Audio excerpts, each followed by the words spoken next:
सभी को आदाब।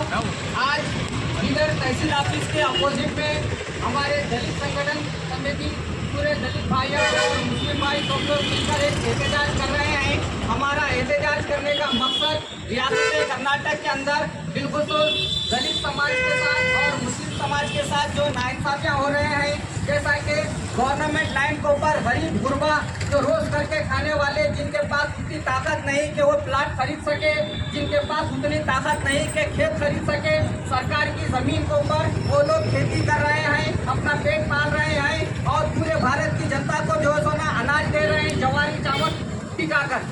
तो ऐसे गरीब किसानों को उनको जो काम कर रहे हैं, जो खेती कर रहे हैं सरकारी जमीन के ऊपर, उनको हक पत्र देना चाहिए, उनको उनका हक और अधिकार देना चाहिए। खेती करने का उनको राइटिंग में इख्तियार देना चाहिए, मालिकाना हुकूक देना चाहिए कानून के हिसाब से।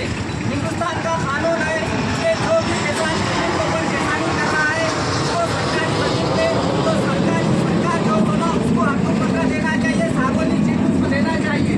और सार्वजनिक चीज दिए के बाद 25-25 साल 30-30 साल हो जा रहे और जो लैंड ग्रैंड कमेटी कानून के हिसाब से उनको जो सुना पट्टा करके नहीं दे रहे, उनको जिसको 25 साल 30 साल हो गया लैंड ग्रांट होकर, वैसे दलित भाइयों को, वैसे मुस्लिम भाइयों को लैंड ग्रांट एक्ट के तहत उनको जो है उनकी जमीन को पट्टा करके देना जरूरी है। और जो लोग घर बसा कर बैठे हैं गवर्नमेंट की लैंड के ऊपर, गरीब लोग, उनको जो है ना उनको भी हक पत्र देना चाहिए, उनको भी जो है ना सरकारी जमीन पर बैठने का हक और अधिकार है। जब तक के कोई गवर्नमेंट वहाँ पर अपना ऐसा रिक्वायरमेंट नहीं लाती, गवर्नमेंट का कोई बड़ा ऐसा प्रोजेक्ट नहीं आता, जब तक उनको डिस्टर्बेंस करना नहीं है। अगर गवर्नमेंट का प्रोजेक्ट आता भी है सरकारी ज़मीन के ऊपर तो जो लोग वहाँ पर बैठे हैं उनको भी दूसरी जगह देना चाहिए, ऐसा कानून है। मगर यहाँ पर जो कुर्सियों पर बैठे हुए लोग हैं वो इंसाफ करने के बजाय नाइंसाफी कर रहे हैं, जिससे दलित समाज के लोग काफ़ी परेशान है, मुसलमान समाज के लोग परेशान हैं। हम कमजोरों की आवाज़ बनकर रमेश जाकुंडी साहब उभरे हैं। मैं इनकी अप्रिशिएट करता हूँ जाकुंडी साहब को, आपके हमेशा आप जो सुना आगे रहकर दलितों के मसाइल को आप उठाते हैं। कि यहाँ के विधायक, यहाँ के मिनिस्टर, यहाँ की सरकार वोट ली, इक़्तिदार पे सरकार बने, हम लोग ये उम्मीद से बीजेपी को हटा के कांग्रेस को लाए कि ताकि इंसाफ होगा, गरीबों को हक मिलेगा।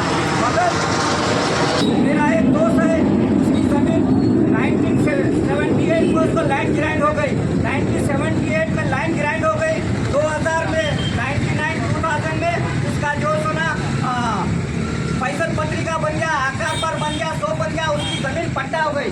बाद में एक 5 साल के बाद उसके कॉलम नंबर 6 में ओनरशिप का उसका नाम है, कॉलम नंबर 6 में सरकारी डाल दिए। जब एक बार पट्टा हुई तो जमीन को फिर सरकारी कैसा करते आप?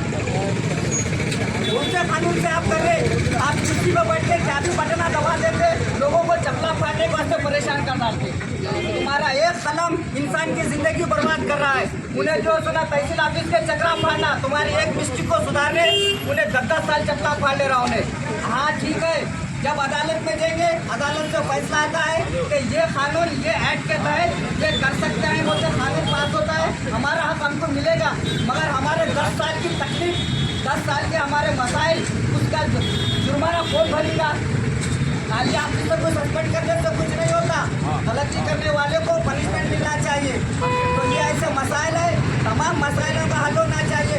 कुर्सी को बैठ कर इंसाफ करने के वास्ते कुर्सी मिलती है।